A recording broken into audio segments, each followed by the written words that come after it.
¿Quiénes asesoran? Porque esto en la conversación, al ser compañeros, compañeras del bloque de Pachacuti, ¿quiénes asesoran a la presidenta Guadalupe Dori? Porque en palabras morochas, ¿quiénes fueron aquellas personas que apagaron las luces en la Asamblea Nacional? ¿Ustedes tienen conocimiento del entorno de la presidenta Guadalupe Dori? Bienvenida, Patricia. ¿Cómo está? Muchas gracias, Jorge. Saludos, Verónica. Un abrazo. Muchísimas gracias a Wambra, a este medio de comunicación. Y un saludo fraterno y caluroso a toda la audiencia que nos escucha. Respondiendo a su pregunta, ¿quién asesora a la señora Guadalupe Llore? Es un gran misterio. Nosotros conocemos, pese que es nuestra compañera de bancada, y que porque es de Pachacuti, yo personalmente solo conozco a un asesor. El asesor, dos asesores conozco. Un asesor se llama Oscar Sánchez y es hijo de la señora Rosa, Rosa López, ex gobernadora de la provincia del Oro en la época de Moreno, ¿no? Del presidente Moreno. Y el otro asesor que conozco es el asesor jurídico, el abogado Zarango, un compañero de Pachacuti, compañero de histórico, ¿no? Del movimiento Pachacuti, el abogado Zarango. De ahí no conocemos, al menos yo no conozco, ningún otro asesor. Y es uno de los temas que nos llama profundamente la atención, sobre todo en el área de la comunicación, en donde se notan muchas debilidades, no de Guadalupe Llori, o incluido Guadalupe Llori, sino de la capacidad que tiene la Asamblea de comunicar hacia el exterior el trabajo que hace. Los legisladores hacemos ingentes esfuerzos por trabajar, por hacer leyes, por presentar propuestas. Muchas de estas no tienen la resonancia que deberían tener en contraposición con otros tipos de problemáticas que afloran dentro de la Asamblea. Hoy estamos pasando por un momento eh, de quiebre institucional, si se quiere decir. Yo no diría ni quiebre institucional. Eh, las, la Asamblea Nacional, todas las asambleas del mundo son los espacios de acción política por excelencia, donde se dirimen, donde la representación política del país se canaliza a través del número de asambleístas que estén, y la confrontación política, la confrontación de ideas es ahí fundamental. Entonces, en ese marco es que se debe entender cuáles son las actuaciones cuál es la actuación en general de la Asamblea, es un espacio de poder, están los poderes representados ahí, y ese es en donde se dirimen muchas de los temas nacionales. Y esto es clarísimo, lo que parece ser un concepto teórico, un concepto muy racional, se ve clarísimo, ¿no? En este momento en que, por ejemplo, hemos llegado al cuestionamiento del CAL, del Consejo de Administración de la legislatura, justamente por el no dejar pasar o el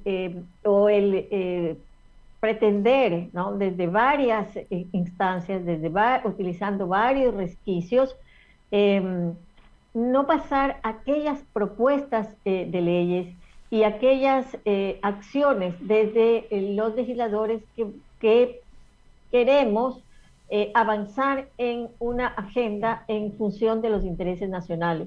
Específicamente, tenemos varios temas parados ahí en el CAL, como es la conformación de una comisión para que revise las acciones que tienen que ver con la minería. No, esto ya lo tratamos, pero después de muchísimos esfuerzos, y otro de los temas cruciales que nos tiene enfrentados en este momento es el tema de la ley tributaria. Si bien es cierto, la ley tributaria pasó por el Ministerio de la Ley. Al día siguiente, la bancada de Pachacutic, ¿no? Que quede esto claro. La bancada de Pachacutic tuvo la iniciativa de presentar una derogatoria. Y es la presidenta Guadalupe Llori, que forma parte de la bancada de Pachacutic, la que permanentemente está a través de varios mecanismos impidiendo que esa ley sea calificada, que esa ley pase al Pleno y que sea discutida por todos los legisladores y que finalmente se resuelva en el Pleno lo que esa propuesta indica. Ahora, pero cuando hablamos de la bancada de Pachacutic, también asistimos, el año anterior sobre todo, a contradicciones internas. Digo, cuando su compañero, el asambleísta Fernando Cabascango, presentaba el informe desde la Comisión de Derechos Colectivos sobre los Pandora Papers, existían manos de otras asambleístas, lo recordamos muy bien, que ponían reparos a abrir la investigación al presidente Guillermo Lasso. Entonces, podríamos seguir hablando de una bancada que tiene como esta visión más ideológica, política, para avanzar con los proyectos de ley, o tenemos este fraccionamiento que, claro, vamos en algún momento a tener a unos y otras asambleístas. Hace poco asistíamos también a la votación de la ley de interrupción voluntaria del embarazo, en donde veíamos y esto a posturas contrapuestas. Entonces, ¿qué pasa con la bancada de Pachacuti? Refiriéndome al informe de Pandora, asimismo, vuelvo a repetir, es desde la bancada de Pachacutic en que tuvimos una iniciativa de formar una comisión especializada, multipartidista, para que trate el tema. Y esa comisión fue bloqueada por parte de la señora Llori. Lo tengo que decir con todas las letras del abecedario. Posteriormente llegó a la Comisión de Garantías Constitucionales, donde también es presidida por un compañero, y fue muy difícil sacar un informe real, un informe que ponga el tono que esta problemática tiene y que esclarezca el caso de los Pandoras hacia el escenario nacional, dado que el presidente de la República está inmerso en esta problemática, y que ponga también, que visibilice el tema de los Pandora hacia el mundo, dado que es una investigación de carácter mundial. Así es que sí, nos fue muy difícil también empujar este proceso, a pesar de que el Comité Ejecutivo del Movimiento Pachacutic definió que teníamos que apoyar ese informe de Pandora. También se vio aquí una sumisión por parte de la presidenta de la Asamblea a los intereses del Ejecutivo en términos personales, en el caso de Pandora, y a los intereses del Ejecutivo en términos de proyecto político del CREO, del proyecto que impulsa el gobierno, que es un proyecto neoliberal. Entonces, ¿qué es lo que pasa en Pachacuti? Que inicialmente nosotros conformamos un acuerdo legislativo, un acuerdo parlamentario, que incluía el nombramiento de autoridades y que puso a una compañera nuestra en la presidencia de la Asamblea como un reconocimiento a la trayectoria del movimiento Pachacutic, a sus propuestas, a la representación que tiene ahora en el escenario político nacional. Desgraciadamente, en el camino, lo que ha pasado es que poco a poco ha ido caracterizando su conducta muy sumisa, una conducta de sumisión ante el proyecto neoliberal del Ejecutivo del presidente Lasso. Y eso es lo que se ha reflejado en muchas de las votaciones que se vienen sucediendo, y que tomó digamos que hizo crisis a partir justamente del tema de Pandora Papers.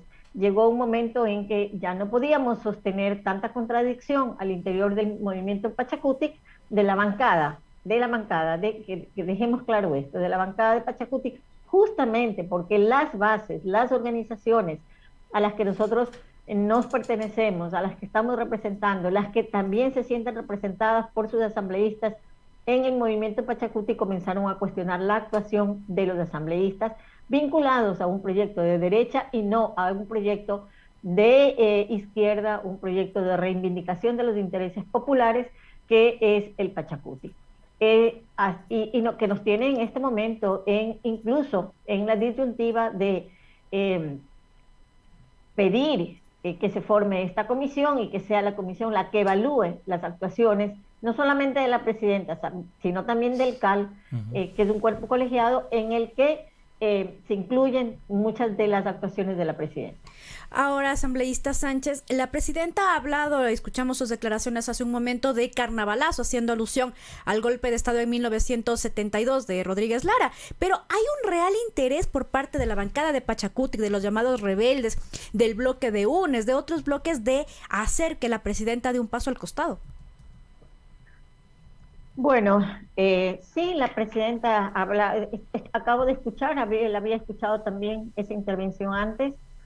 Bueno, la lectura que debe hacerse, ¿no?, de esa intervención es absolutamente lo contrario. Por supuesto, quien convocó el día sábado a las 22 horas, previo a el sábado ya de carnaval, por vía Zoom, no somos los asambleístas, es la presidenta la que tiene la potestad de convocar a las sesiones del Pleno. Y los asambleístas fuimos convocados a esa sesión, en la que incluso uno de los asambleístas es muy decidor. En una entrevista del asambleísta John Vinuesa, indica que una vez que se cumplió el tiempo para constatar el quórum, o sea, una vez que se cumplió la hora, él comenzó a pedir que se constate quórum y no tuvo respuestas. Frente a la demanda permanente de que se constate el quórum, fue desconectado. Sus medios telemáticos fueron desconectados. Entonces comenzó, dice él, a pasar papelitos, ¿no?, para que le vean la constatación del quórum. Su cámara fue desconectada. Entonces, ¿por qué nosotros, los rebeldes y otros asambleístas, tampoco asistimos a esa sesión convocada ilegalmente? Además, porque la forma como se la convocó a través de medios telemáticos permiten una manipulación de esos medios telemáticos desde quien nos controla. Si se apagó la luz de la asamblea y no nos permitieron seguir en la sesión, si se apagan las voces y las imágenes a través de los medios telemáticos, los resultados de esas votaciones van a ser manipuladas. Las votaciones y los resultados serán manipuladas. Entonces nosotros exigimos, como además lo indica el CAL, 2 días antes, el CAL había dispuesto que las acciones de la Asamblea Nacional se realicen al 100% de forma presencial, con excepciones, por supuesto, de las personas que están enfermas o que tienen algún tipo de excepcionalidad para presentarse presencialmente. Pero no somos los 137 asambleístas los que estamos en esas condiciones, ¿no? Entonces, por eso fue ilegal la convocatoria a las 22 horas y de forma semipresencial. Y por lo que le digo que es un testimonio de un asambleísta que estuvo presente en esa sesión se prestaba a la manipulación.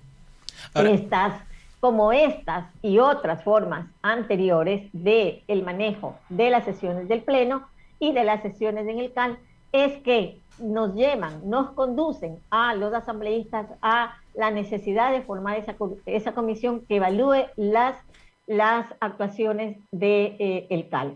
Y no por conductas personales, no es la señora Yori, no son conductas personales, sino es cómo a través de estos espacios se está boicoteando, se está frenando la acción legislativa de asambleístas y se está, sobre todo, frente a problemas claves, a temas claves, como es la ley económica urgente, que desde el Ejecutivo recibió una orden de que no se toque. Y eso nosotros no vamos a permitir. ¿Por qué? porque primero se está impidiendo la acción legislativa, la acción fiscalizadora que tienen los asambleístas, y segundo, porque es una ley que ya el pueblo está sintiendo el peso de esta ley sobre sus espaldas y hemos sido presionados, estamos siendo demandados por parte de la ciudadanía de que revisemos la acción, nuestra acción legislativa en función de los intereses nacionales. Y eso es lo que estamos haciendo, dando respuesta a las necesidades del pueblo. Ahora, se habla de justamente una nueva mayoría en el legislativo.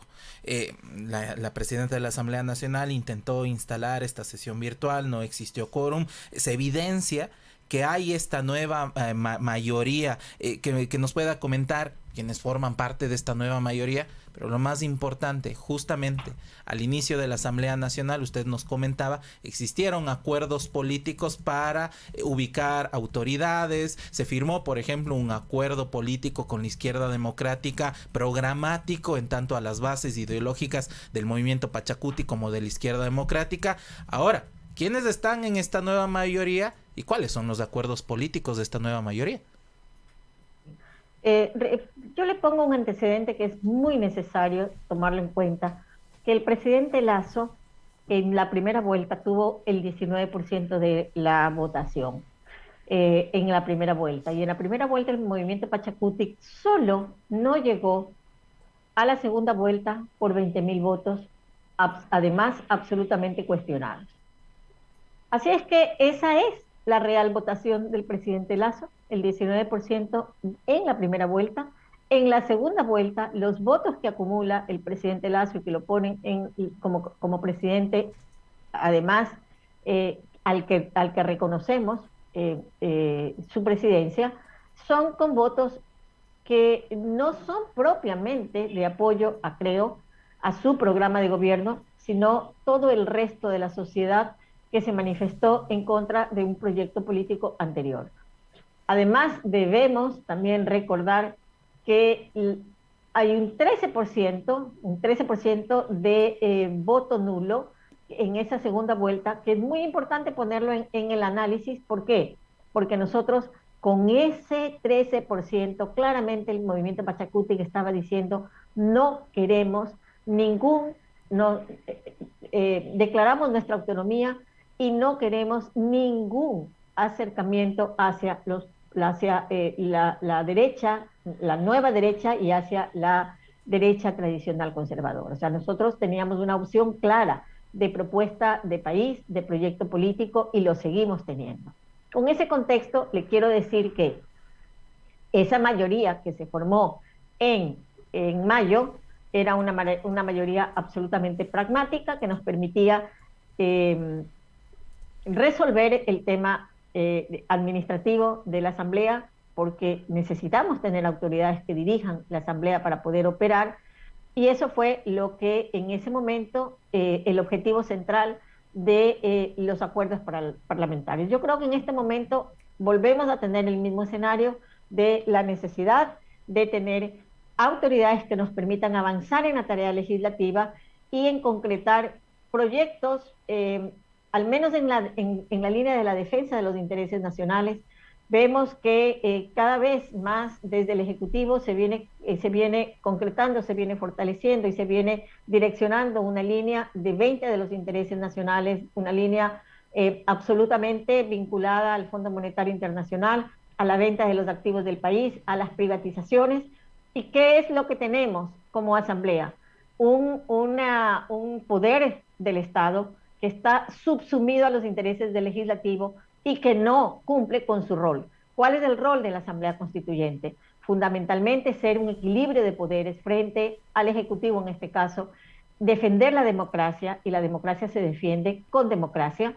Tenemos que rescatar a la Asamblea de su rol, de sumisión al Ejecutivo, y devolverle el espacio de lucha, de pugna de poderes, de dirimir los grandes intereses nacionales desde este espacio. En el Ejecutivo no se puede hacer eso. El presidente manda a sus ministros, manda su política, ejecuta su política, pero es en la Asamblea donde las diversas fuerzas sociales, políticas de este país tienen que comenzar a debatir y a discutir sobre realmente cuál es el horizonte, cuál es el futuro del país y cómo nuestro accionar desde el hacer leyes, desde el aprobar leyes, coadyuvan a estos intereses nacionales. Eso es lo que estamos haciendo. De acuerdo, lo que estamos haciendo es eso, estimado Jorge. Lo que de acuerdo con todo es eso, pero me queda pendiente para pasar con la siguiente pregunta. ¿Quiénes conforman la nueva mayoría? ¿Hay bloques, hay partidos definidos? ¿Nos pueda comentar quiénes conforman esa nueva mayoría? Sí, son públicos las nuevas mayorías y los bloques que están formando esta nueva mayoría son públicos. Yo no voy a eludir a confirmar una información que ya es pública y que todas las manejan. La nueva mayoría está conformada por la bancada de UNES, está conformada por la bancada del Partido Social Cristiano y está conformada por 9 miembros del Pachacuti. Ahora, no hay asambleístas del Pachacuti. Ahora, asambleísta, ya en la cuestión práctica de la asamblea hay varios temas pendientes. El presidente Lasso ya mandó y fue calificado el proyecto de inversiones.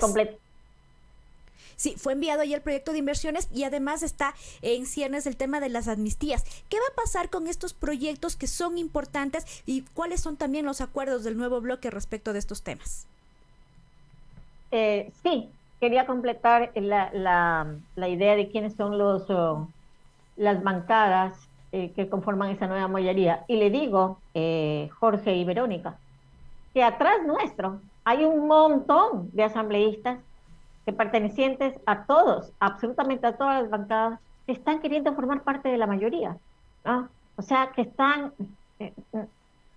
bueno, así es que no es solamente, es la reconfiguración de las fuerzas políticas en la asamblea es total, ¿no? Es absolutamente total, es por parte de todas las bancadas. Los independientes también quieren formar parte de esta nueva reorganización de la asamblea. Ley de inversiones y amnistías. Las amnistías ya están. Las amnistías están en el CAL para ser calificadas. Pasaron ya su proceso de informes, de elaboración del informe en la Comisión de Garantías Constitucionales que la preside un compañero de Pachacuti.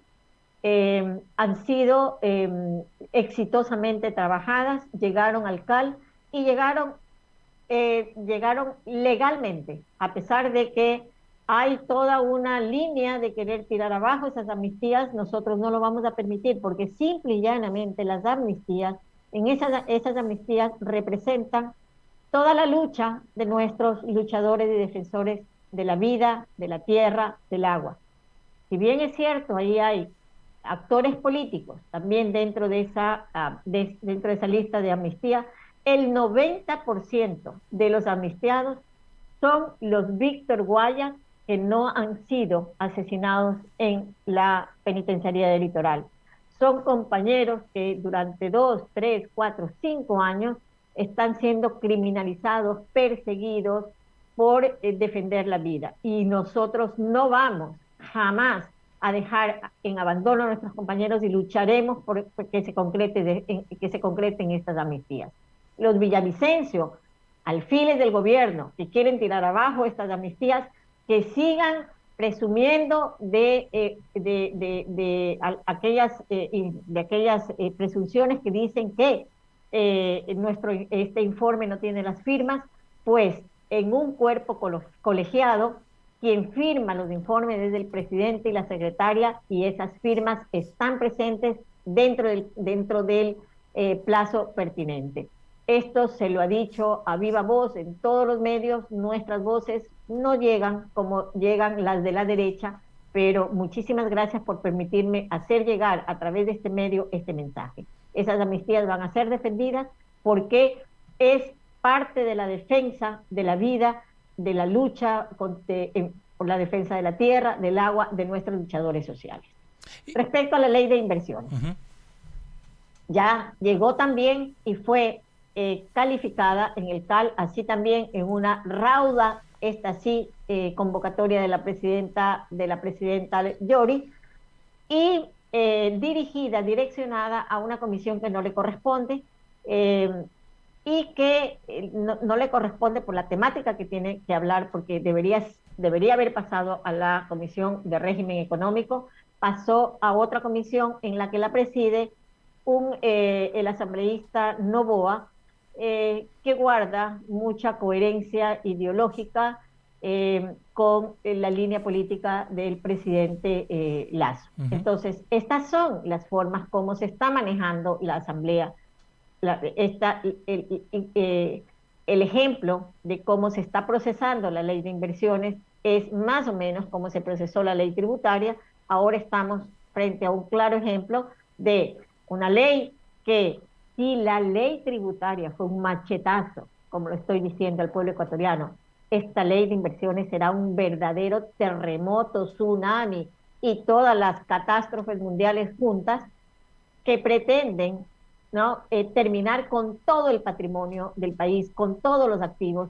Se pretende privatizar incluso la salud, incluso la educación de todos, absolutamente todos los ecuatorianos, y eso es un atentado no solamente contra la Constitución, que garantiza que los servicios públicos deben ser atendidos porque nuestra Constitución es garantista, sino que está orientada en convertir todos los servicios públicos en mercancías y en negocios en función de la población del Ecuador, y sobre todo de las más pobres, que no tienen ninguna capacidad de meterse la mano al bolsillo y de pagar por un servicio público básico como es la salud, como es la educación.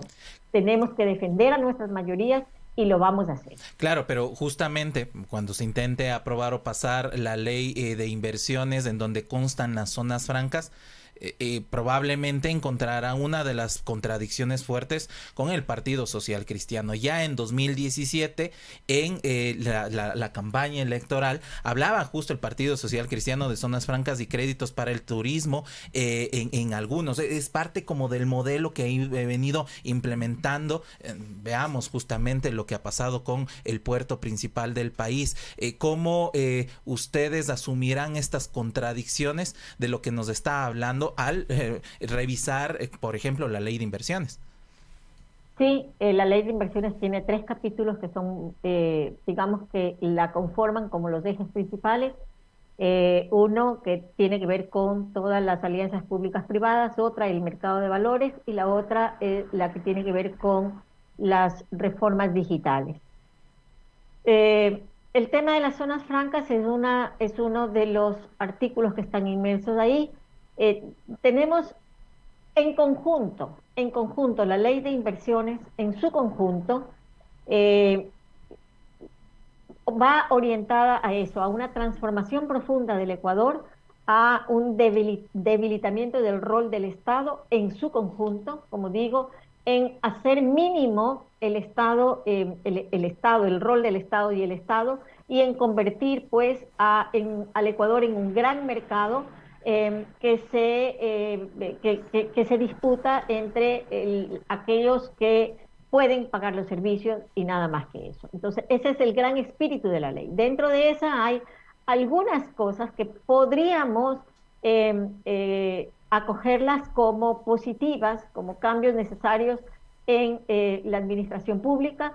La ley, tal como está planteada, es una ley que es inconstitucional porque cambia el origen, cambia la estructura del Estado y por eso la vuelve constitucional.